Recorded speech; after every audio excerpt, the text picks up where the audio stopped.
Bismillahirrahmanirrahim. InsyaAllah kita mulakan majlis kita pada pagi ini dengan kumpul kitab dengan pahala yang kita bacakan nanti. Kita hadiahkan kepada Rasulullah sallallahu alaihi wa alihi wasallam, ahli keluarganya, sahabat-sahabatnya, tabi'in, tabi'in, ulama-ulama mutaqaddimin, mutaakhirin, ulama zaman, khususnya kepada Tuan Guru Haji Abdullah bin Abdul Mubin Asy-Syafi'i yang telah mengarang kitab Tanbihul Ghafilin, peringatan kepada orang yang lalai. Seterusnya kita hadiahkan Al-Fatihah kepada pejuang-pejuang agama Allah Subhanahu wa taala, para syuhada, terutamanya sahabat-sahabat kita yang berada di Palestin, di Mesir, di Syria, di Yaman, di Selatan Tai, di Rohingya, di Marawi, di Malaysia.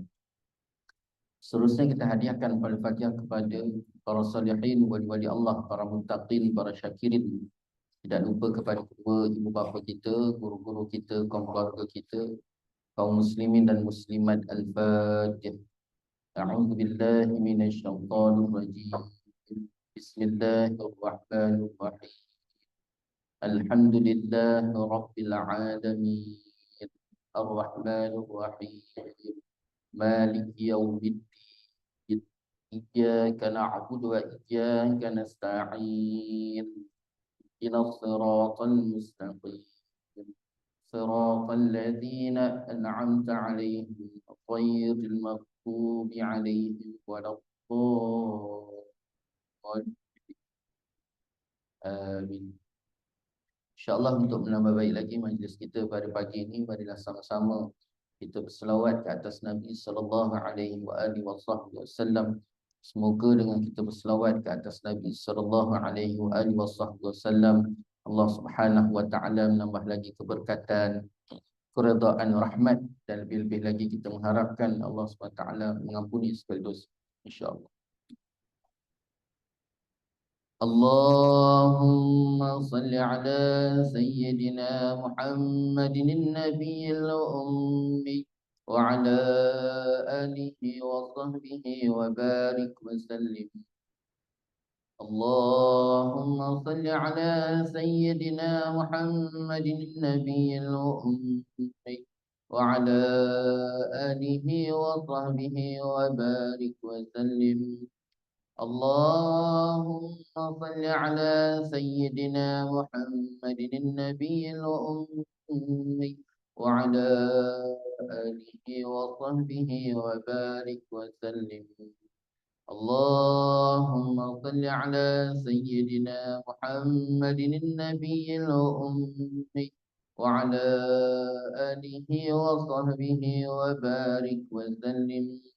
اللهم صل على سيدنا محمد النبي الأمي وعلى آله وصحبه وبارك وسلم.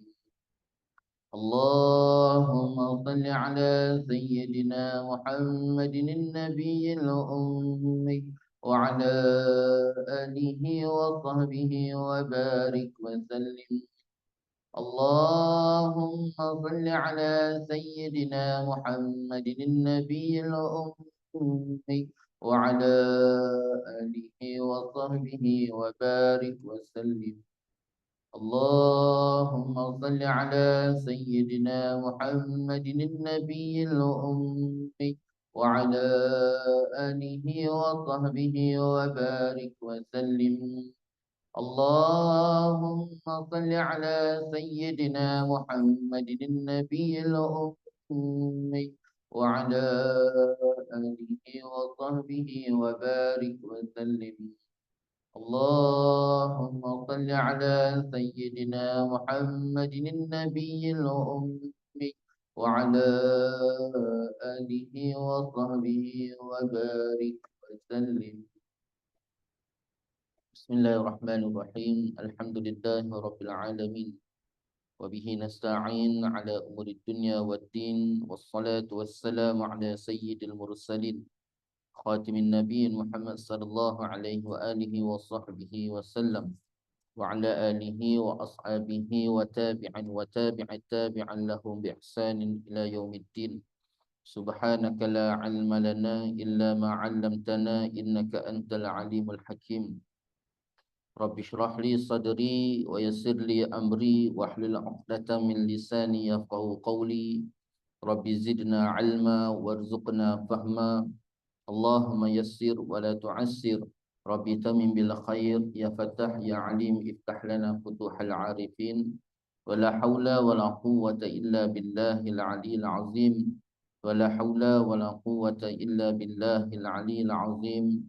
ولا حول ولا قوة إلا بالله العلي العظيم أما بعد قال الله تعالى في القرآن العظيم أعوذ بالله من الشيطان الرجيم بسم الله الرحمن الرحيم ألم نشرح لك صدرك ووضعنا عنك وزرك الذي أنقض ظهرك ورفعنا لك ذكرك فإن مع العسر يسرا إن مع العسر يسرا فإذا فرغت فانصب وإلى ربك فارغب. Sadaqallahul Azim. Alhamdulillah, pertama-tamanya marilah sama-sama kita merapatkan rasa syukur kita ke hadirat Allah Subhanahu wa taala. Dengan keizinan Allah Subhanahu wa taala dapat sama-sama kita bertemu dan kita bersua lagi pada pagi ini, dan sama-sama kita mengharapkan semoga pertemuan kita pada pagi ini Allah Taala penuhkan dengan keberkatan, keredaan, rahmat, dan lebih-lebih lagi kita mengharapkan sangat-sangat pada Allah SWT, semoga Allah SWT mengampuni segala dosa kita insya-Allah. Dan yang kedua, alhamdulillah, kita memanjatkan rasa syukur sangat-sangat pada Allah SWT. Hari ini hari yang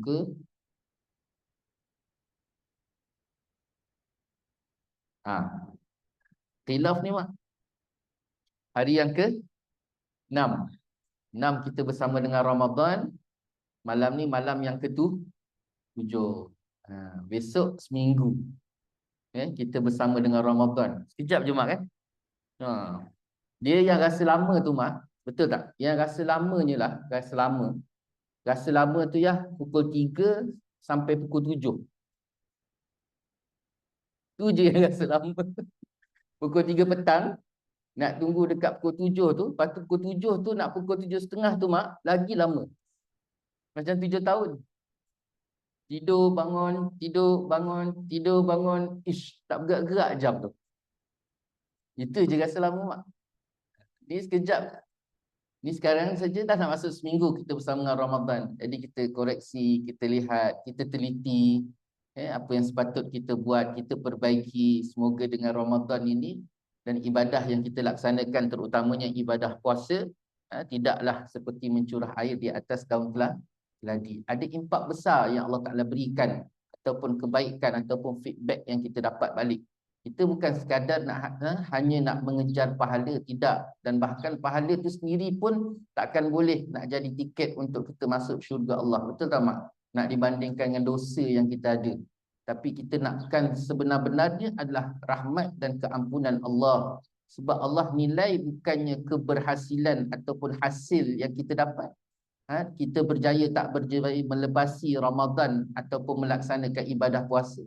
Tetapi yang paling besar, Allah Ta'ala nak tengok kesungguhan kita dalam kita membina dan kesungguhan kita dalam memelihara. Membina iaitu membina keimanan kita melalui ibadah-ibadah tadi.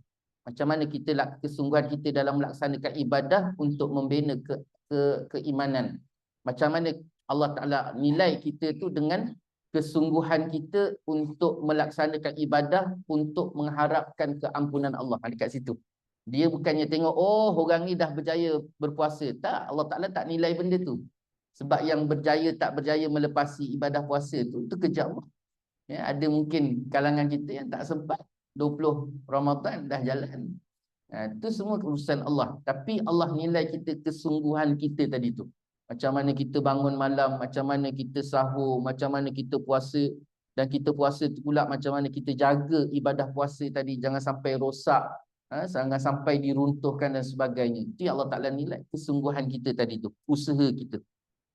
Jadi insya-Allah kita doa banyak-banyak pada Allah SWT. Kita tak akan mampu kecuali semuanya atas dorongan Allah SWT, insya-Allah. InsyaAllah kita akan sambung lagi bacaan kitab Tanbihul Ghafilin. Peringatan kepada orang-orang yang lalai.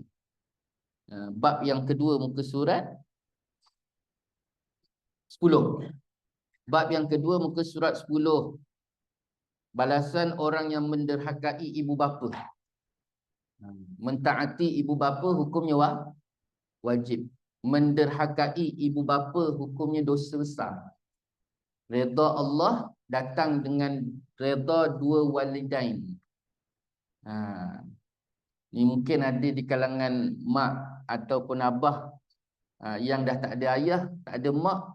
Tapi walaupun kita dah tak ada, tetap mereka tu menjadi tanggungjawab kita. Tanggungjawab anak kepada ibu bapa sampai anak tadi mati. Walaupun ibu bapa tadi dah mati. Tanggungjawab anak kepada ibu bapa selagi mana anak tadi hidup sampailah dia mati, walaupun ibu bapa tadi dah mati. Apa tanggungjawab dia? Tanggungjawab tu banyak, mak. Tanggungjawab anak. Kalau mak ayah tadi ada lagi, dah pasti kan macam mana dia perlu khidmat pada mak ayah dia tadi. Kalau mak ayah dia dah meninggal pula, di antaranya doa, hadiahkan pahala. Doa ni, doa minta keampunan Allah ni, mak, satu tanggungjawab. Sehinggakan satu hari kita tak berdoa pada Allah SWT supaya Allah ampunkan dosa ibu bapa kita yang dah meninggal tadi ataupun yang belum meninggal sekalipun. Kita tak doakan dia untuk minta keampunan Allah atas dia, maka anak tadi dah dikira anak yang derhaka. Anak yang derhaka. Doa aja, mak. Bukan dia kata off ke, dia kata ceh ke, dia tak nak ke, dia buat tak tahu ke, dia buat sakit hati ke. Yang terbaru pula semalam ni, mak, 2 hari lepas berita seorang anak dia henyak mak dia. Kalau bahasa saya henyak, dia pijak mak dia, dia pijak muka mak dia.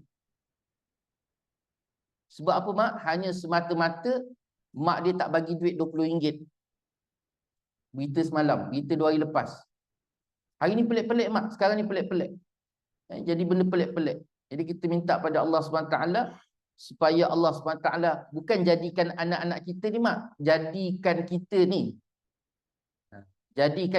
ni anak yang soleh. Dia punya kira-kira mudah je, mak. Sebenarnya apa yang anak tadi buat, dia adalah cermin kepada kita. Apa yang anak buat pada kita tu baik ataupun sebaliknya adalah cermin kepada kita. Pertama sekali, kenapa kita dapat anak macam tu? Kenapa anak tu buat macam tu? Kalau anak tu baik, alhamdulillah. Tak baik pun alhamdulillah juga. Macam mana pun feedback balik anak tadi pada kita adalah cermin apa yang telah kita buat pada mak ayah kita. Satu. Yang kedua pula, apa tarbiyah dan didikan yang kita berikan kepada anak. Dia dua tu, mak. Pertama, apa yang kita buat kat mak ayah kita dulu. Maknanya kalau katalah anak tadi feedback balik pada kita tu benda yang tak baik, maknanya ada benda yang tak baik yang telah kita buat pada mak ayah kita. Satu. Yang kedua pula, apa masalahnya saya tak pernah buat, bahkan saya tak pernah pun membesar dengan mak ayah saya. Kecil-kecil lagi mak ayah saya dah meninggal, contoh kan. Jadi apa salah saya sampai saya dapat anak macam ni? Yang keduanya, iaitu apa pentarbiahan dia pula yang diberikan pada anak. Adakah menepati apa yang Allah Ta'ala suruh, yang Nabi suruh ataupun tidak. Sebab kita hari ni, mak, 99%, mak, bukan 9%, 99% kita didik anak kita dengan apa yang kita rasa. Bukan mengikut apa yang Allah Ta'ala suruh.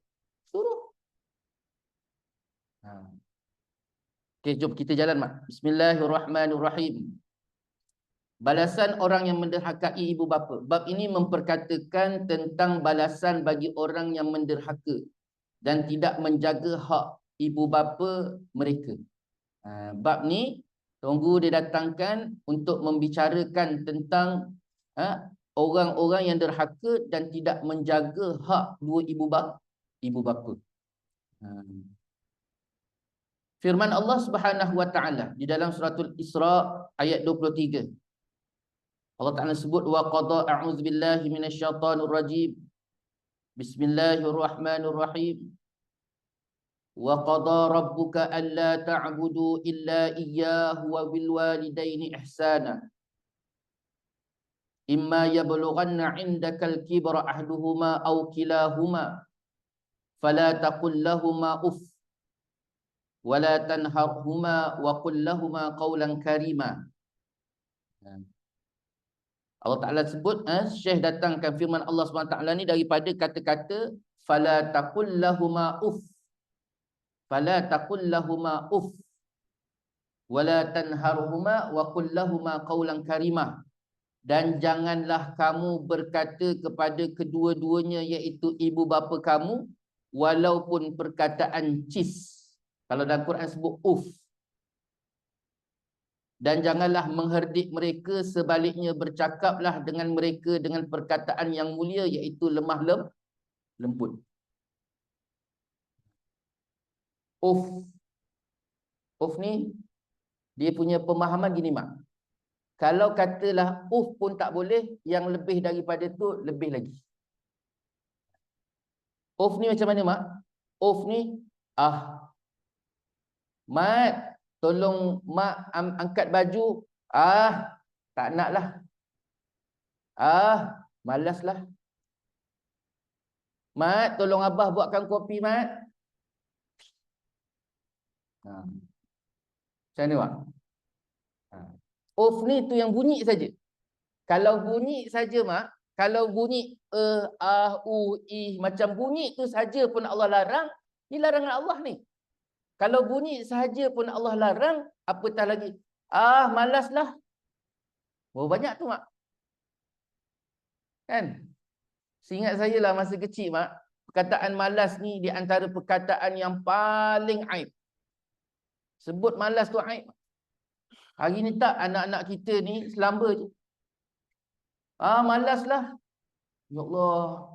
Kita masa kecil dulu nak dengar perkataan, sebut je perkataan malas tu, mak, memang kena cili terus. Kalau tak sempat ada cili, mak, tangan tu, mak daripada dapur tu dia datang berlari tu, mak, macam orang main golf. Tu tangan tu, mak, kat mulut. Tu memang sekali dalam hidup sebut malas tu lah. Tu kali pertama, itulah kali tak akhir. Sampai kan kita pun tak tahu kenapa kataan malas tu mak marah sangat. Tapi rupanya baru kita tahu. Jadi kalau katalah tu saja, cheese, apa sekalipun yang bunyi tu pun Allah larang, Allah haramkan, apatah lagi perkataan yang panjang-panjang. Ini dia. Dan janganlah mengherdik mereka, sebaliknya. Dan janganlah mengherdik mereka. Jadi mengherdik itu perkataan apa? Mengherdik ni macam-macam. Sekecil-kecil herdik, mak. Ustaz, saya ni bukan apa, Ustaz. Dengar, mak. Ini biasa saya jumpa, mak. Ustaz, saya bukan apa, Ustaz. Saya ni tak tahulah rasa. Saya marah dengan mak saya, ayah saya ni. Cuba bayangkan, mak. Anak marah mak ayah. Anak rasa tak puas hati dengan mak ayah.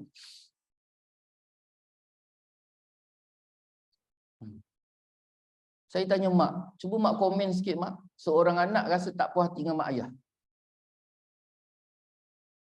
Patut ke? Dia kan mak ayah ni, mak, level dia lebih kurang macam Tuhan. Sebab Allah Ta'ala sebut redha Allah tu datang, redha Allah. Kita nak redha Allah. Allah nak bagi redha pada kita tu, Allah Ta'ala tengok juga kita tu dah dapat belum redha mak ayah kita tu. Maknanya mak ayah tu level dia terlalu tinggi tu dengan Tuhan tu. Bukan, kita tak sampai wajib sembah, tidak. Cuma nak kata tu sampai tahap macam tu. Jadi kalau katalah Tuhan tu sendiri pun kita tak boleh nak kata, saya ni bukan apalah, mak. Saya rasa tak puas hati dengan Tuhan. Mak akan pandang apa? Siapa engkau? Mak kan? Siapa engkau yang kau nak kata kau tak puas hati dengan Tuhan? Itu sebabnya di zaman Nabi SAW, Rasulullah pernah cerita, mak, bagaimana seorang anak yang jaga mak ayah dia 2 ekor babi. Mak ayah dia tu, atas kemaksiatan mak ayah tadi tu, mak, Allah ubah jadi babi. Sampai bila ditanya kenapa dibawa babi tu ke hulu ke hilir, dimandikan, diberi makan, lalu bila ditanya pada budak lelaki tadi, dia bagi tahu 2 ekor babi ni adalah mak ayah dia. Cuba bayangkan kalau mak ayah tu sendiri dah sampai tahap jadi babi sekalipun, mak, tetap kewajipan ke atas anak. Kesalahan dia, kemaksiatan dia, kemungkaran tu di antara dia dengan Allah. Tanggungjawab kita ialah bagaimana keadaan sekalipun, hak dia sebagai seorang ibu, seorang ayah, wajib kita tu.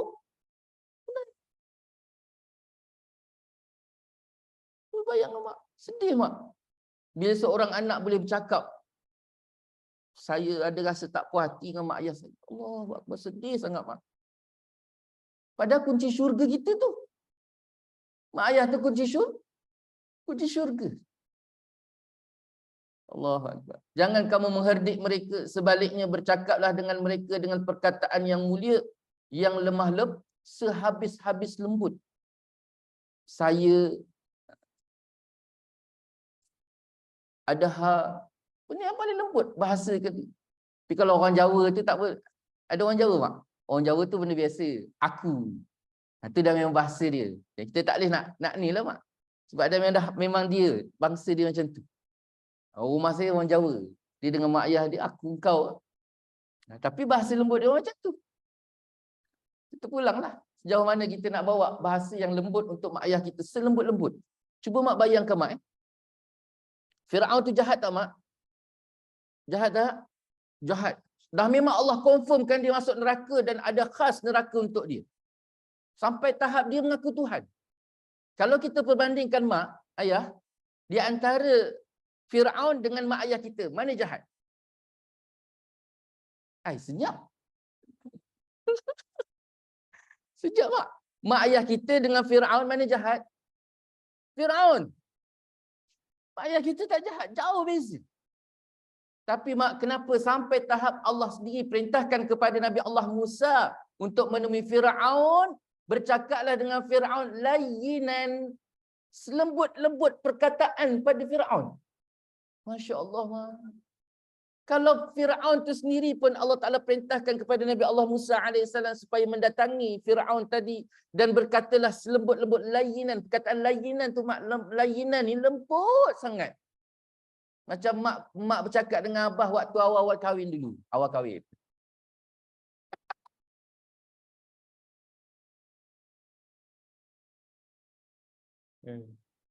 Waktu dia pegang-pegang tu ada dah 15 tahun tu pegang pun macam pegang kayu. Layinan, selembut-lembut. Ayang, abang, mak, abah, saya. Kataan yang paling lembut. Itu sebabnya orang Melayu ni mak, satu kelebihan orang Melayu ni, dia ada bahasa kasar, dia ada bahasa halus. Aku kasar. Saya lembut. Ada perkataan lagi, nama, dibahasakan diri dengan nama, lagi lembut. Maknanya kita kecil sangat. Ni bahasa yang paling lembut kita nak kena guna dengan mak ayah kita. Kenapa? Mak ni mak, mak ayah ni mak, dia tak perlu doa.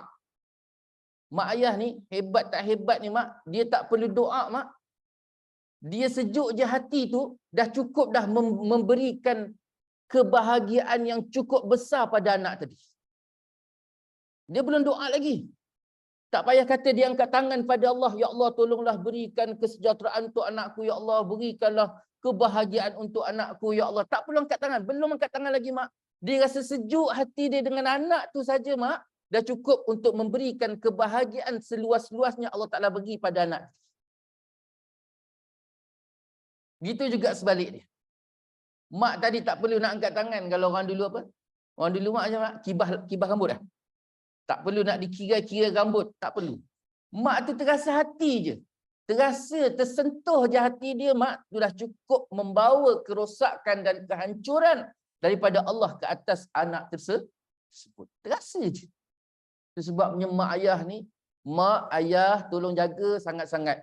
Biarlah sakit hati macam mana pun, cuba ubat hati tadi supaya jangan sampai memberikan kerosakan dan kehancuran ataupun Allah Ta'ala cabut rahmat Allah kepada anak. Jangan rasa. Tu kita cakap dalam angle mak ayah. Tadi kita cakap dalam angle anak. Anak kena buat macam ni. Tapi dalam masa yang sama, mak ayah pun dia kena jaga betul-betul hati dia, perasaan dia. Biarlah sakit macam mana pun apa yang nak buat tadi kerana nak jaga supaya jangan sampai besok Dekat dunia pun Allah Ta'ala dah azab, ke akhirat sampai Allah Ta'ala putuskan hubungan di antara ibu ataupun kita ni dengan anak. Cuba bayangkan mak. Sehingga kau ulama sebut apa? Ibu, ayah, doa dia lebih mustajab daripada 1000 wali. Mak ayah ni mak, doa dia jauh lebih mustajab daripada 1000 wali. Anak tadi jenis orang pergi ngaji. Jenis suka ikut tok guru, pantang dengar pergi apa? Pergi ziarah wali-wali, dia mesti pergi. Sesungguhnya wali dan sebesar-besar wali dalam diri dia adalah mak dia dan ayah. Jauh lebih besar wali. Sebabnya mak ayah kita ni yang dah tak ada mak, tak ada ayah ni mak, sebenarnya kita dah tempang satu sayap. Tak ada orang nak doakan kita. Tak ada orang nak doakan. Saya datang satu kisah. Satu cerita. Ada satu anak ni mak, anak derhaka. Anak derhaka ni apa? Dia, macam mana dia boleh katakan derhaka? Dia duduk kampung, membesar kat kampung dengan mak ayah dia.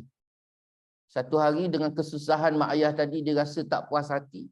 Dia nak satu hidup yang jauh lebih baik, dia tinggalkan mak ayah dia. Sedangkan mak ayah dia dalam keadaan sangat tua. Dan mak ayah dia tu sendiri tak izinkan supaya dia pergi tinggalkan. Sebab siapa nak jaga mereka? Tapi anak tadi sebabkan dia rasa aib, dia rasa apa panggil? Selain daripada aib mak, malu, hina. Dia rasa terhina dengan kesusahan dia tadi. Dia tak fikir mak ayah dia, dia tinggalkan mak ayah dia. Dia pergi ke bandar mak. Sampai ke bandar dia bina kehidupan, akhirnya dia jadi kaya raya. Jadi orang yang kenal anak tadi, dia balik kampung ceritalah kat makcik, pakcik tadi dengan mak ayah dia. Anak dia duduk bandar dah berjaya, jadi kaya, jadi raya. Jadi sampai satu tahap orang kampung ni pergi bandar, jumpa anak dia. Dia orang minta supaya dia ni balik kampung.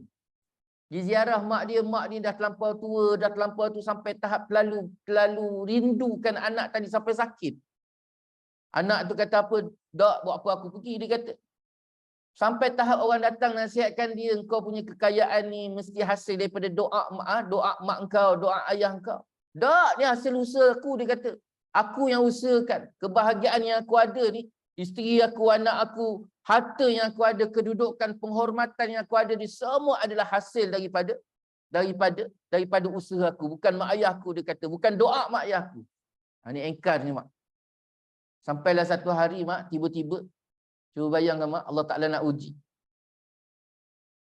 Dia jatuh muflis. Tu mak, isteri dia, anak dia tinggalkan dia. Sampai dah tak ada apa-apa dah. Lepas tu dah, akhirnya, barulah ketika tu dia ingat mak ayah dia. Bila dia ingat mak ayah dia, dia balik kampung. Rupanya mak ayah dia dah meninggal dunia. Mak tahu sebab apa mak dia jatuh muflis? Dia jatuh muflis sebab tidak ada orang lagi nak mendoakan dia. Yang selama ni walaupun dia engkar, dia derhaka, tetapi keberhasilan dia itu adalah doa daripada mak dengan ayah dia. Allahu Akbar. Itu satu kisah. Itu kisah yang sangat terkenal. Kisah siapa mak? Kisah Uwais Al-Qarni. Uwais Al-Qarni ni mak, dia duduk kat Yaman. Satu hari Nabi SAW ketika hampir wafat, Rasulullah tinggalkan pesanan kepada Sayyidina Umar Al-Khattab. Dengan Sayyidina Abu Bakar. Sayyidina Abu Bakar dengan Sayyidina Umar.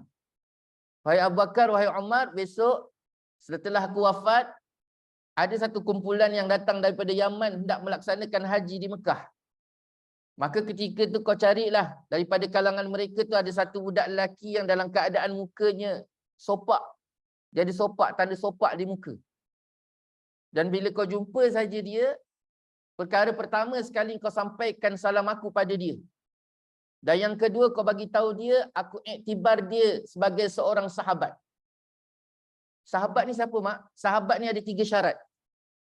Nak jadi sahabat Nabi ni mak, ada 3 syarat. Yang pertama mesti dihidup zaman Nabi. Dia mesti hidup sezaman dengan Nabi. Yang kedua, dia menatap wajah Nabi. Yang ketiga, dia beriman dengan Nabi. Ini syarat mak. Dia mesti hidup sezaman dengan Nabi. Dia mesti menatap wajah Nabi. Maknanya dia pernah jumpa Nabi. Dan yang ketiga, dia beriman dengan Nabi. Sekalipun dia beriman, tetapi dia tak pernah menatap wajah Nabi, dia tak boleh dikira sebagai seorang sahabat. Jadi Uwais Al-Qarni ni sepatutnya cerita awal dia mak, dia tak boleh dikira sebagai seorang sahabat walaupun dia beriman. Kenapa mak? Dia duduk kat Yaman. Dia tak pernah bertemu dengan Nabi sewaktu Nabi SAW hidup. Tapi Rasulullah kata apa? Wahai Abu Bakar, wahai Umar, sampaikan salam aku pada budak lelaki ini. Dan yang kedua, bagi tahu dia bahawa dia dikira sebagai seorang sahabat. Yang ketiga, wahai Umar, wahai Abu Bakar, wahai Umar, bagi tahu aku arahkan kepada engkau supaya engkau pergi jumpa dia tadi, minta dengan dia supaya dia berdoa pada Allah ke atas kamu. Cuba bayang mak. Rasulullah perintah pada Sayyidina Abu Bakar, Sayyidina Umar supaya minta doa dengan budak lelaki tadi, supaya budak lelaki tadi doa pada Allah ke atas keampunan ke atas Abu Bakar dan Umar. Mak, siapa Abu Bakar? Siapa Abu Bakar mak? Siapa Umar?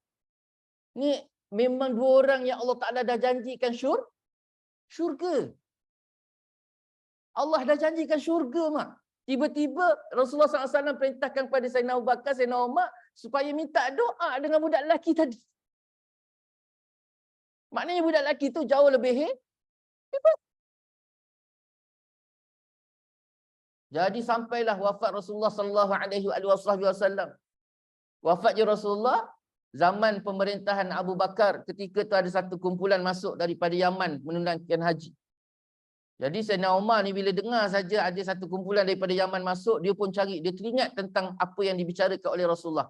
Wasiat yang ditinggalkan oleh Rasulullah SAW. Lalu bila dicari mak, cari, ketika itu jumpalah Sayyidina Umar jumpa satu kumpulan tadi dan dia tanya ada tak seorang budak lelaki dalam keadaan sopak muka.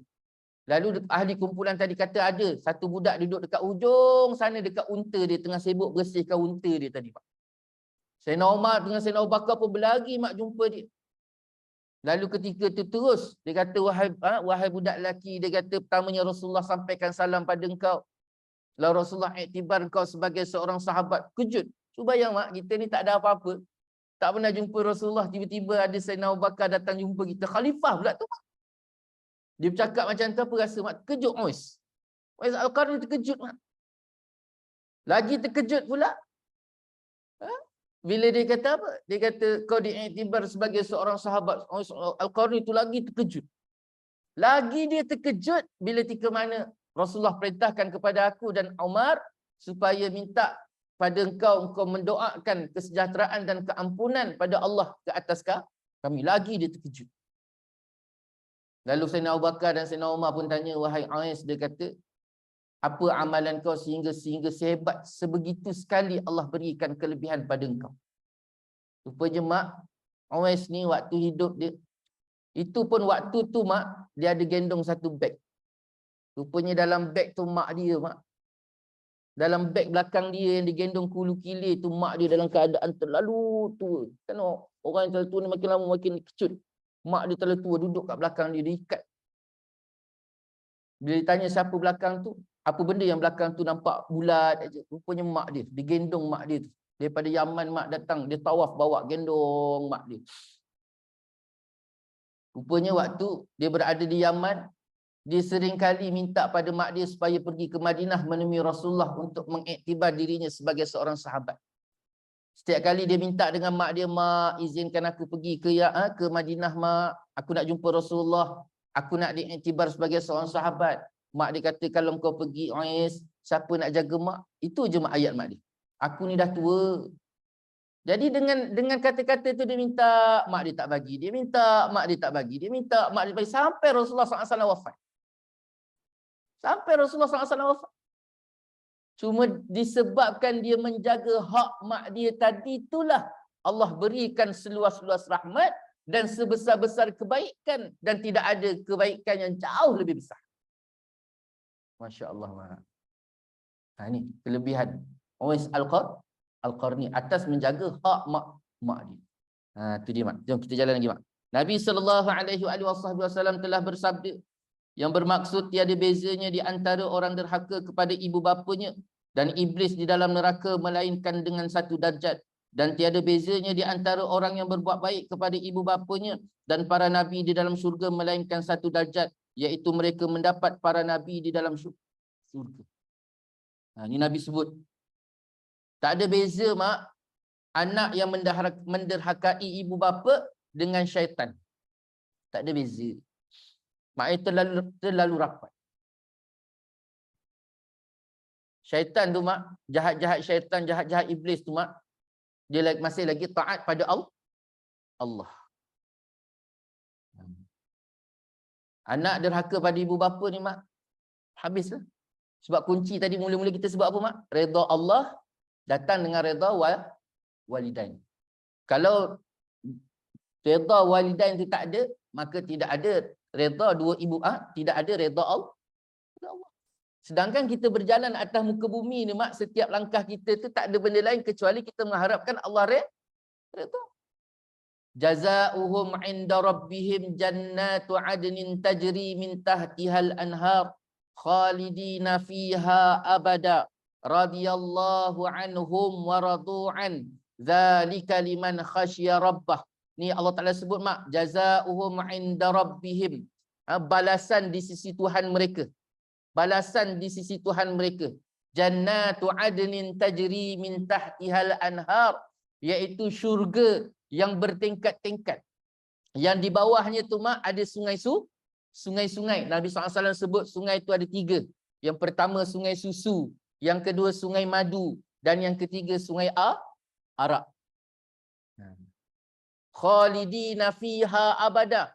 Sifat syurga ni, mak, siapa yang masuk dalamnya abada, dia akan kekal selama-lama. Tak ada orang masuk syurga keluar kena campak neraka, tak ada. Sebab sifat syurga masuk kekal, tak ada keluar-keluar. Neraka, mak, dia ada sifat kekal, dia ada sifat masuk sekejap kemudian keluar.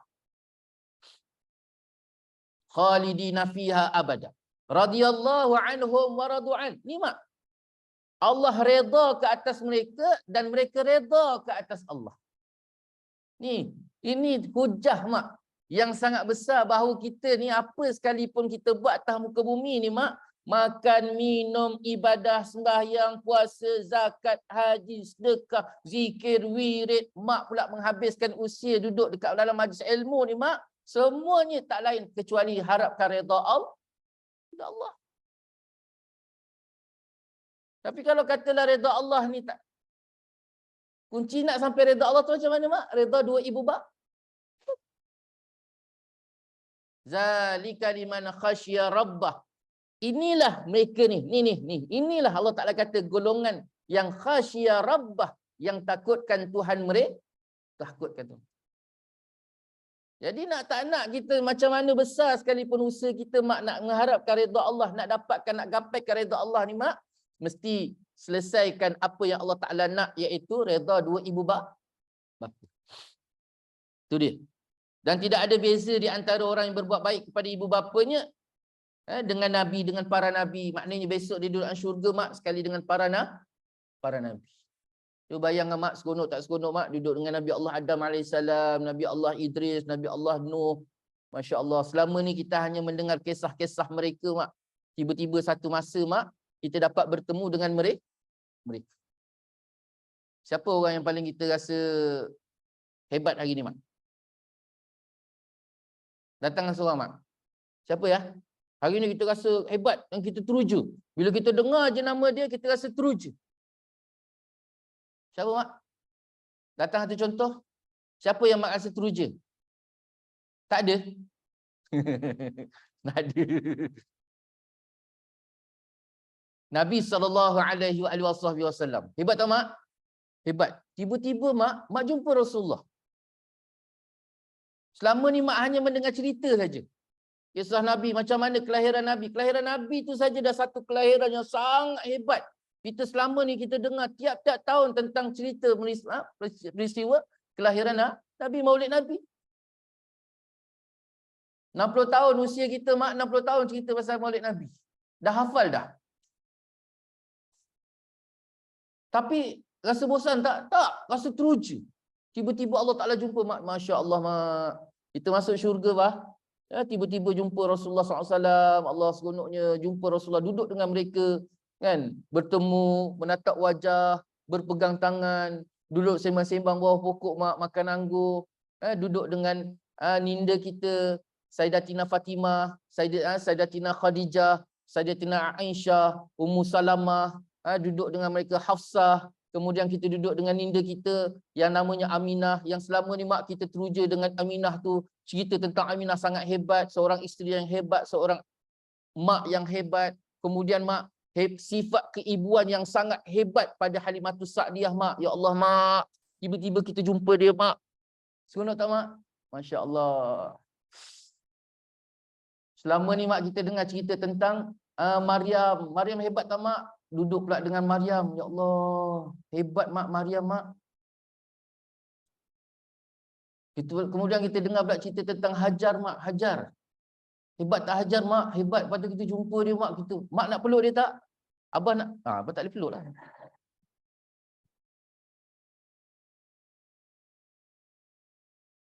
Tapi tak tahulah, wallahualam, mak. Saya tak tahu macam mana keadaan syurga. Saya tak tahu, mak. Kan? Atau abah, mak daripada belakang dan syurga saya tak pasti benda tu masih ada lagi ke tidak, wallahualam.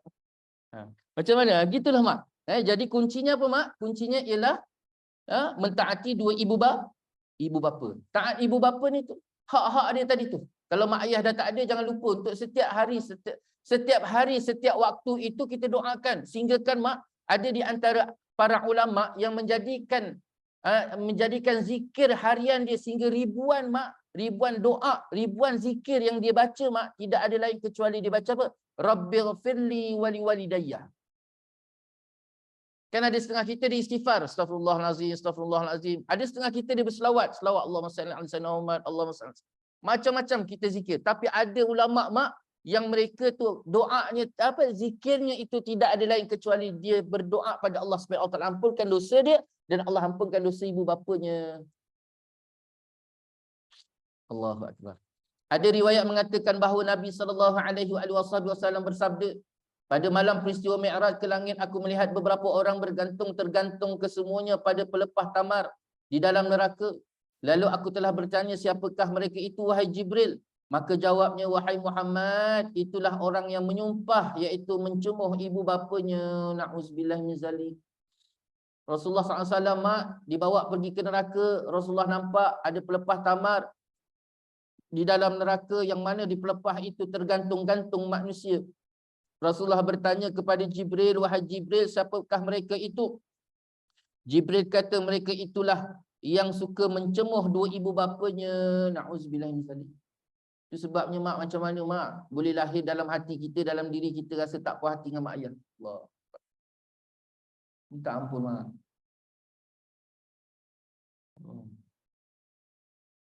Saya dah tak ada ayah umur 8 tahun. Umur saya 8 tahun, saya tak ada ayah saya.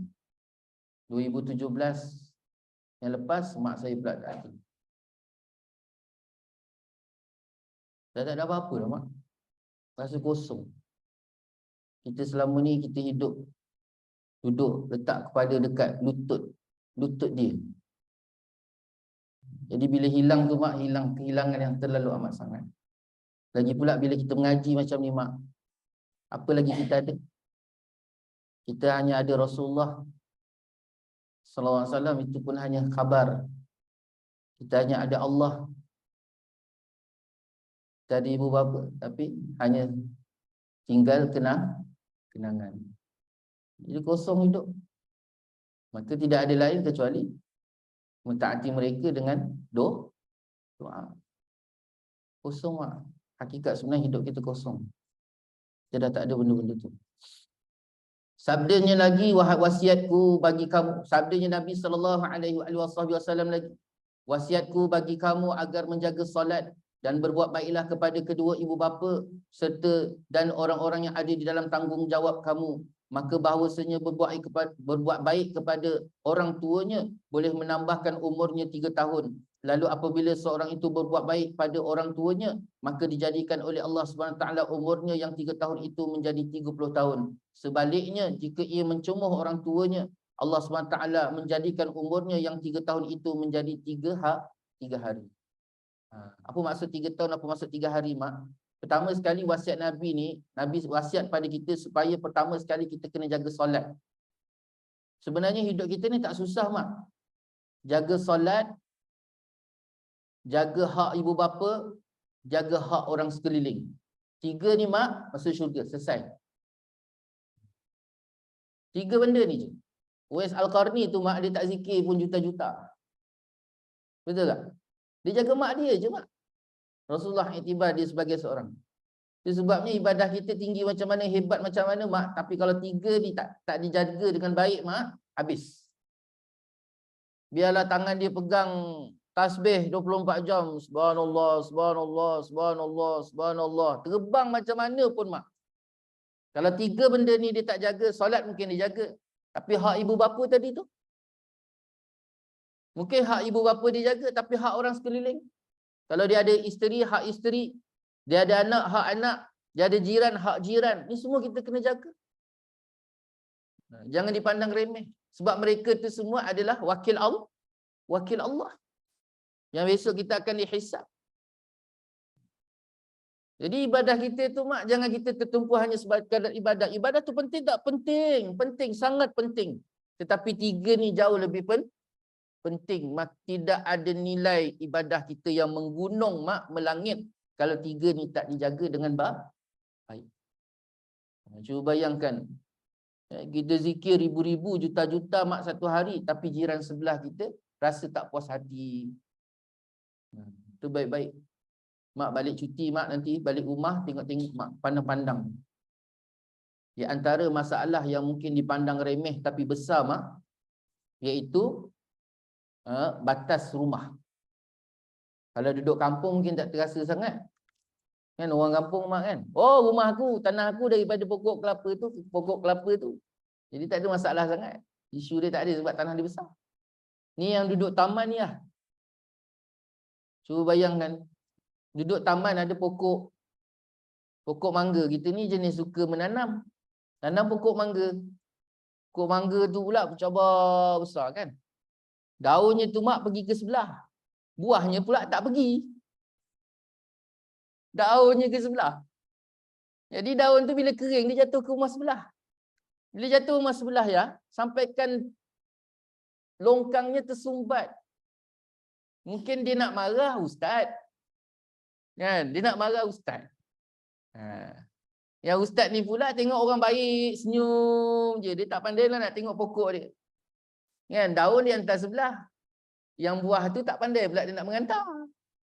Ni baik-baik, Mak, berhati-hati. Saya banyak sangat dapat, Mak, orang mengadu tentang, Mas Ustaz, saya nak buat macam mana Ustaz, saya di jiran sebelah, dia suka tanam pokok. Dah lah duduk taman tapi suka tanam pokok. Kau suka tanam pokok, kau duduklah kampung. Ni duduk taman. Lepas tu kau dah tanam tu pula, kan, terjugai-jugai pokok mempelam kau. Pokoknya terjugai-jugai, buahnya tak nak pula terjugai-jugai. Lepas tu daun kering dia pula jatuh, Ustaz, dalam longkang saya sampai ke setiap bulan saya terpaksa keluar pula modal RM150 panggil orang cuci longkang saya, Ustaz. Longkang saya tersumbat. Macam mana, Ustaz? Tolong, Ustaz. Saya kata, makcik nak saya cakap dalam angle marah ke dalam angle tak marah? Sebab, Mak, ada orang kalau kita cakap satu angle tak marah, kenapa? Nanti dia marah saya pula. Saya pula kena marah. Yang orang tu tadi dia tak nak marah, kita kena marah. Ustaz cakap angle tak marah lah. Alah, niat sedekah je. Kan? Allah Ta'ala nak cuci harta kita. Mungkin dengan 150 yang kita keluar setiap bulan tu menjadi jariah ke atas kita. Dan mungkin disebabkan kita berlapang dada, Allah berlapang dada dan rasa sayang pada kita kerana kita jaga ukhuwah. Tapi bukan semua orang boleh cakap macam tu. Itu sebab saya sering kali bagi pilihan. Habis Ustaz kalau marah pula, marah pun lagi, bawa parang lah. Okey, Mak, kita jalan lagi, Mak. Bismillah. Jadi 3 benda tadi. Apa maksud 30 tahun? Apa maksud Allah Ta'ala tambah 30 tahun? Dekat sini, Mak, ada 2 makna. Yang pertama makna hakiki dan yang kedua makna majazi. Makna hakiki ni makna hakikat. Iaitu memang betul Allah Ta'ala panjangkan usia dia, Mak. Tetapi kebanyakan para ulama menyatakan tak dinafikan akan dipanjangkan usia. Tapi kebanyakan para ulama kata apa yang dimaksudkan panjang kat situ, iaitu usia dia tadi kalau katalah mati, tetap mati, tetapi usia yang ada tadi membawa kebaikan yang sangat besar, jauh lebih melimpah daripada usia yang ada. Usia dia katalah dia hidup 60 tahun. Tetapi disebabkan dia jaga 3 benda tadi, Allah panjangkan, maka Allah panjangkan kat situ dengan makna Allah berikan kebaikan yang jauh lebih panjang daripada usia dia tadi. Yang pendek tu macam mana pula mak? Yang pendek tu pun macam tu juga. Sama ada memang Allah Ta'ala pendekkan usia dia, tapi kita jarang jumpa orang apa mak? Orang jahat ni, kan anak derhaka ni panggil orang jahat lah. Jarang kita jumpa orang jahat ni pendek umur, betul tak mak? Biasanya orang jahat ni panjang umur dia, lihat nak mati.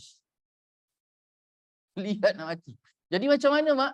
Ada ulama menyebutkan bahawa yang dikatakan pendek kat situ, walaupun usianya panjang, tetapi tidak ada tidak ada manfaat. Ini masalah dia. Baginda sallallahu alaihi wasallam bersabda lagi, barang siapa yang derhaka kepada orang tuanya, maka ia derhaka kepada Allah dan Rasulnya. Na'udzubillah min zalik. Jelas. Dan golongan yang mendapat siksaan yang paling berat di dalam neraka jahanam ada 3 jenis, iaitu orang yang derhaka kepada ibu bapanya, orang yang berzina, dan orang yang syirikkan Allah Subhanahu Wa Taala. Na'udzubillah min zalik. 3 mak. Sama sekali siapa yang derhaka pada ibu bapa, dia derhaka pada Allah dan Rasul. Kenapa? Kerana redha Allah dan Rasul itu datang dengan redha ibu bapa. Dia punya kira-kira kat situ. Kita nak jaga Allah, nak jaga hubungan kita dengan Allah. Kita nak Allah sayang kita, nak Allah suka kita. Kita nak Nabi sayang kita, nak Nabi suka kita, nak Nabi cinta kita. Kita kena buat apa yang dia suka. Mak sayang abah. Mak sayang abah. Kan isteri bila sayang suami, apa dia buat mak? Dia akan menyediakan makanan yang disukai oleh dia ke suami? Dia ke suami? Sebagai tanda seorang isteri menyayangi suaminya, maka dia menyediakan makanan yang disukai dia ke disukai suami? Nampak kan? Mak cakap, bang, ayang ni sayang sangat abang. Kan? Lepas tu, apa tanda awak sayang? Abang tengok, tiap-tiap hari saya masakkan abang. Saya masakkan abang. Saya masakkan abang. Betul tak? Betul. Lepas tu abah pun cebik. Lepas tu mak tanya, kenapa awak cebik?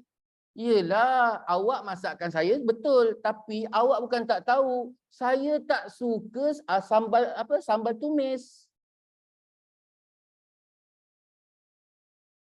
Saya tak suka sambal tumis. Awak dah tahu bila saya makan je sambal tumis, saya dah tak boleh jumpa awak lagi. Sebab banyak masa saya habis dekat dalam tandas. Saya suka tempoyak. Tapi bang, saya tak suka tempoyak. Jadi sekarang ni awak nak bahagiakan awak ke awak nak bahagiakan saya? Nampak mak ayat dia mak? Kita nak bahagiakan pasangan kita mak, kita kena ikut cara pasangan kita walaupun kita pahit. Kita sayang Allah mak, kita sayang Nabi. Maka kita nak bahagiakan Allah dengan Nabi ni, kita kena ikut cara Allah dengan Nabi walaupun kita Jadi 3 benda tadi. Pertama sekali, orang yang derhaka pada ibu bapanya, yang kedua orang berzina, dan yang ketiga orang syirikkan Allah. Orangnya adalah sepahit-pahit, sesakit-sakit azab daripada Allah Subhanahu wa Ta'ala. Kita habis sikit. Terdapat satu kisah daripada orang soleh, ia berkata, aku berjalan di tanah perkuburan pada satu malam. Maka aku lihat satu kubur sedang mengeluarkan asap yang terlalu banyak. Lalu aku berhenti melihat kepadanya. Tiba-tiba kubur itu terbelah dan keluar daripadanya seorang manusia terlalu hitam mukanya, dan pada tangannya ada tongkat daripada besi. Di hadapannya seekor keldai memalu ni pukul atas kepalanya, dan keldai itu berteriak kuat. Siapa yang memalu mak? Lelaki yang muka hitam tadi. Dia ketuk kepala keldai tadi sampai keldai tadi berteriak kuat. Kemudian keldai tersebut ditarik ke dalam kubur dengan rantai besi daripada api neraka. Maka masuklah kedua-duanya, lalu tertutuplah kubur itu. Seterusnya aku berjalan dan tiba-tiba aku bertemu dengan seorang perempuan dan aku bertanya kepadanya mengenai kejadian demikian itu. Perempuan itu berkata, Inilah orang yang berzina, orang yang minum arak, orang yang mencebuh ibu bapanya, serta ia berkata, berteriak-teriak engkau seperti aku tatkala mati. Maka dijadikannya oleh Allah SWT keldai dan mendapat siksaan itu pada setiap malam. Ni mak, orang yang minum arak, orang yang berzina dan orang yang derhaka kepada ibu bapanya mak, besok dekat akhirat dalam kubur Allah akan ubah jadi keldai. Ni cerita orang soleh ni mak. Orang soleh ni satu hari dia berjalan dekat kawasan kubur. Tiba-tiba kubur tu berasap. Bila kubur tadi berasap, dia pun berhenti. Bila dia berhenti saja mak, kubur tadi pun terbuka. Bila kubur tu terbuka, keluar daripada kubur tadi seorang lelaki dalam keadaan mukanya yang hitam. Kemudian tangannya yang memegang tongkat yang berbesi, tongkat besi. Dia pegang tongkat besi mak. Lepas tu tak lama tu dia tarik seekor keldai keluar daripada lubang tadi. Bila dia tarik keluar saja mak, kemudian lelaki tadi dia palu, dia ketuk kepala keldai tadi. Dia ketuk kepala keldai tadi dengan besi tadi mak. Sampaikan keldai tadi teriak sekuat-kuatnya. Dan selepas daripada tu mak, terus dimasukkan semula ke dalam kubur dan tertutup. Lelaki soleh tadi berjalan lagi bertemu dengan seorang perempuan dan ditanyakan tentang masalah orang yang berada dalam kubur tadi. Rupanya orang dalam kubur tadi Allah telah tukar menjadi seekor keldai di atas kesalahan dan kesilapan kemungkaran yang dia buat, iaitu yang pertamanya minum arak, dan yang kedua berzina, dan yang ketiganya derhaka kepada ibu bapa. Maka Allah Taala ubah di dalam kuburnya jadi seekor keldai. Na'udzubillah min zalik. Kenapa keldai mak? Kenapa tak kuda, kambing? Itu persoalan dia. Kenapa keldai mak? Kenapa bukan kuda, bukannya kambing, ataupun tukar jadi lembu ke, ataupun tukar jadi ayam ke, itik ke mak? Mak, Allah SWT didatangkan seekor binatang menggambarkan binatang tersebut yang sangat hina. Maknanya Allah Ta'ala nak hinakan orang tu tadi tu mak, didatangkan seekor keldai. Sebab keldai ni mak, seburuk-buruk dan sebodoh-bodoh binatang. Sebodoh-bodoh binatang adalah keldai. Haram makan keldai. Betul tak mak? Haram makan keldai. Kenapa kita haram makan keldai? Sebab keldai itu binatang yang paling bodoh. Dia binatang ni mak, kalau kita makan, dia ada impak pada diri kita. Apa yang kita makan, itu yang akan membentukkan sifat kita. Contoh mak, orang Arab, dia suka makan unta. Unta. Jadi waktu saya dulu nak pergi sambung belajar dekat sana mak, dekat Timur Tengah sana.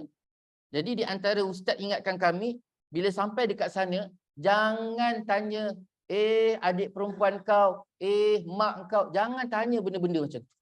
Kita kat sini kan benda biasa kita gurau, mak sihat. Kita tanya dekat sahabat kita kan, kita tanya sahabat kita, mak kau sihat, adik perempuan kau boleh tak aku jadi adik ipar kau? Kan benda tu benda gurau mak, biasa kat Malaysia. Tapi dekat Arab jangan. Kalau kita buat macam tu mak, dia sanggup putus hubungan. Ukhuwah tu sanggup putus. Sebab apa? Terlalu kuat cemburu. Kenapa sifat cemburu dia kuat mak? Mereka kuat makan unta. Unta ni mak, dia kuat makan unta. Unta ni mak, dia sifat cemburu sangat kuat. Kalau katalah unta jantan ni, dia dah berkawan dengan unta betina. Masuk kawan faham Tu. Dia dah berkawan dengan unta betina. Sekali mak, tiba-tiba dia dapati bahawa ada satu unta jantan lain yang datang ganggu unta betina tadi.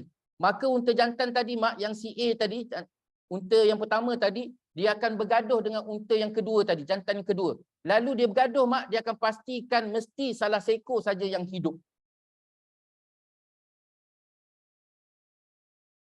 Itu sebabnya orang Arab ni bab cemburu yang kuat. Sangat kuat. Macam tu juga orang kita. Kaum Melayu lah orang kita. Orang kita mak, dia suka makan apa mak? Dia suka makan lembu. Betul tak? Khabar kan? Dia suka makan lembu. Tu yang jadi orang dia.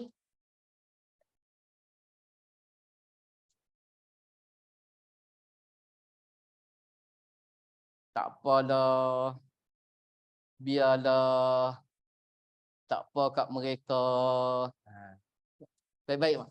Makan tu ialah pembentukan sifat seseorang.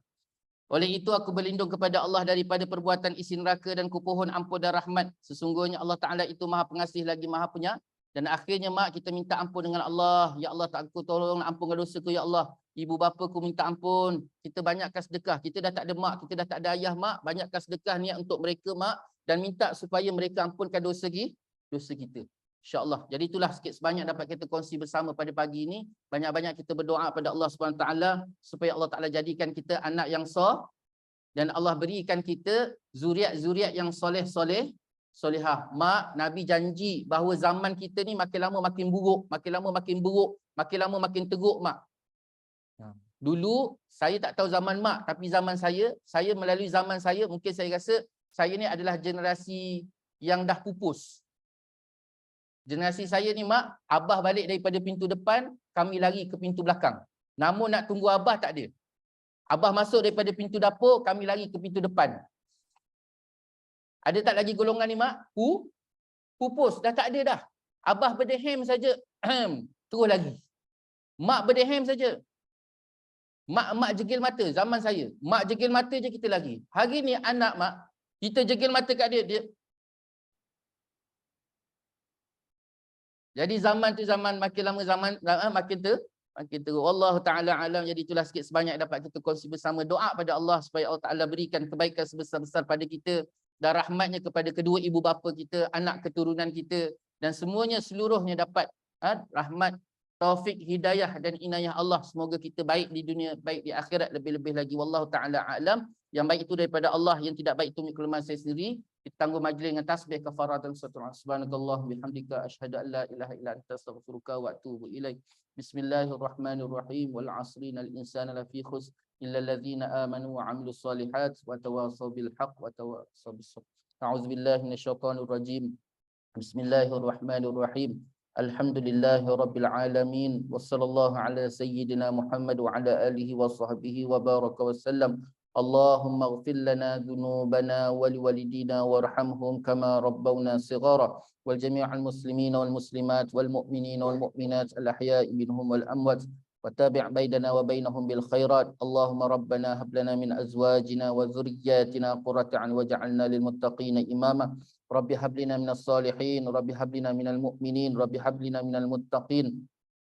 Rabbana la tuzigh qulubana ba'da idh hadaitana wa hab lana min ladunka rahmah innaka antal wahhab. Rabbana atina fid dunya hasanah wa fil akhirati hasanah wa qina adzaban nar. Wa sallallahu ala sayyidina Muhammad wa ala alihi wa sahbihi wa baraka wa sallam. Walhamdulillahi rabbil alamin. Taqabbalallahu minkum. Wabillahi taufiq wal hidayah. Wassalamualaikum warahmatullahi taala wabarakatuh.